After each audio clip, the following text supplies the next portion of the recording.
Good morning, everybody. I'm Sarah, the Real Simple Mama. I have noisy chickens, but we're not talking about them in this video. Shh. We're going to be talking about how to tell if your plants have made it through a freeze.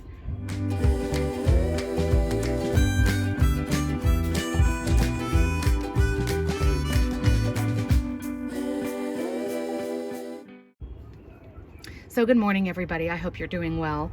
I'm going to give you a few different examples of plants that look like they might be dead, and I have some strategies to help you figure out, is this plant savable? Is it still alive? Should I just throw it or what? But I wanted to show you, these are some native wildflowers that we've got here, and they're coming up, and just to see this green and to see life, it makes my heart so happy. Also, here are some of the rocks that my kids have painted. You can see about that right here if you're interested.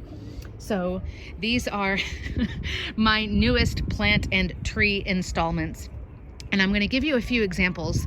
So me being in South Texas, we of course were dealing with snowvid, and it was just absolutely ridiculous, where we had a crazy freeze. It was uncharacteristic weather, and we had, of course, snow on the ground, a ton of snow. It was below freezing for days and days. And while I had my plants either in a greenhouse, or they were covered with multiple layers, or I put them in my house, there is a possibility that your plants didn't make it. But how do you know? Because we don't want to just throw stuff in the trash can the day after the freeze and assume that everything's dead.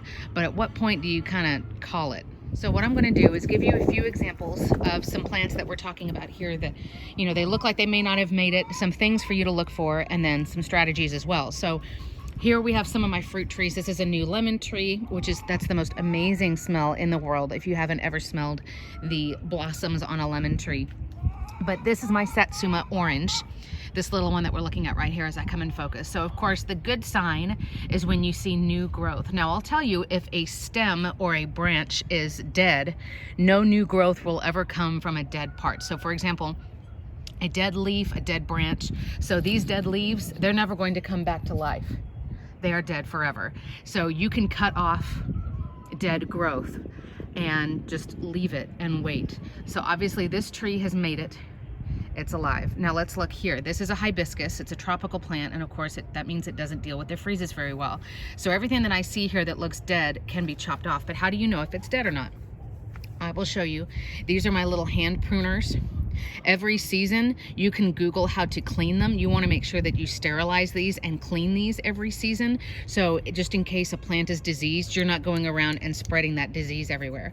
So if I use my hand pruners, the first strategy to tell, of course, best case scenario, like I said, is if you get new growth. But on something like this, there's no new growth on this hibiscus, so how do I know if it's dead or not? I would not advise that you just go throw this whole thing into the compost bin. Let's check and see. So you are looking for, and you can either do a scraping or you can actually cut, and I'm going to show you. So you cut off by a couple of inches, and you want to look at what's still attached to the plant and check the color. If it is white or brown, that part of the plant is dead. If you see a light green color, then that means it's alive. So this color is dead. So it is still dead to that point. At this point, I can keep trimming further down and check. Nope, still dead. So at this point, the bad news is it's dead probably to the ground or to the dirt level. So what do you do at this point? You have two options. What I would do is I would cut all of the dead off. So you're cutting it almost to the ground, probably an inch or two off of the ground.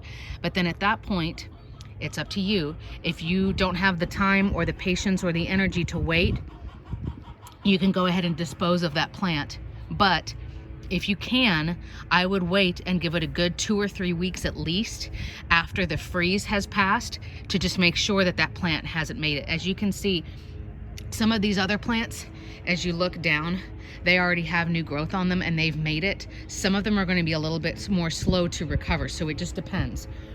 For all of my hibiscus in this example, all of mine, I'm pretty sure that they're dead, but I'm waiting because of course I'm hopeful, so I'm going to wait.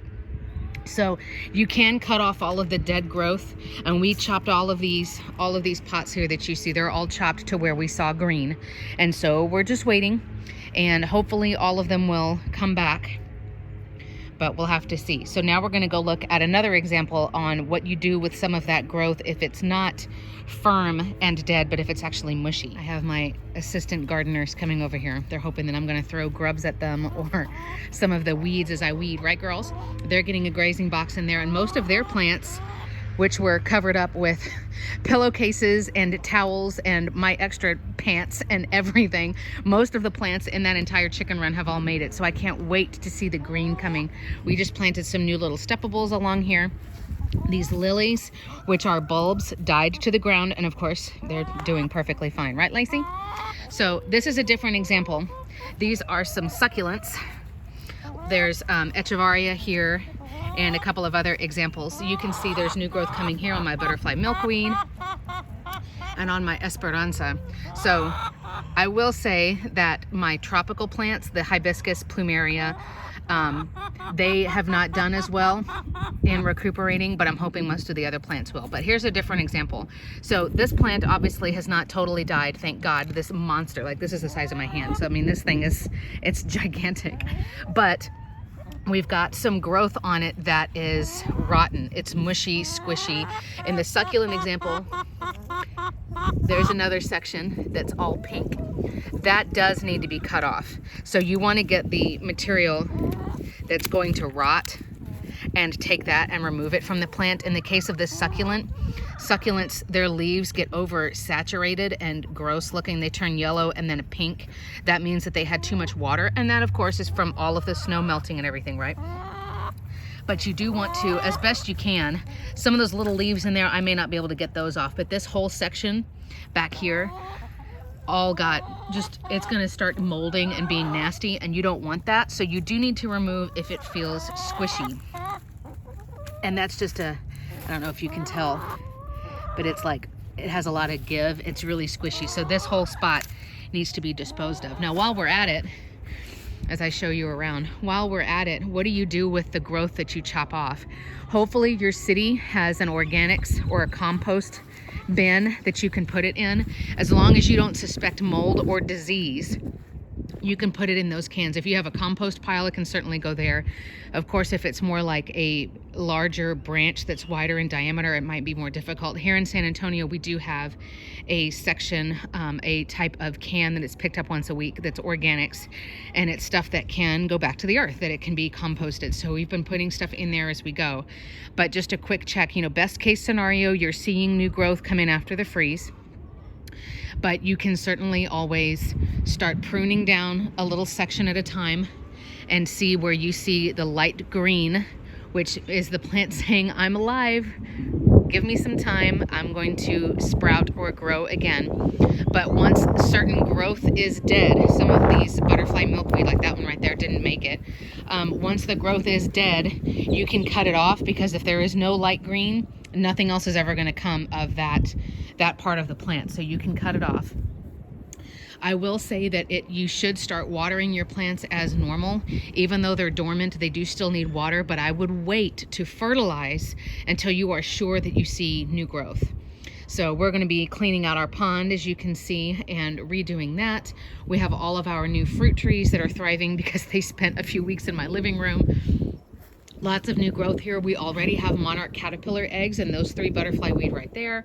We've got tomato plants and strawberry plants, and we're going to be taking care of everybody, moving around these new pots as we're sure that we're not going to have any more freezes this season. But I hope that those were some quick little tips coming out of winter to help you with your plants. Thanks for watching.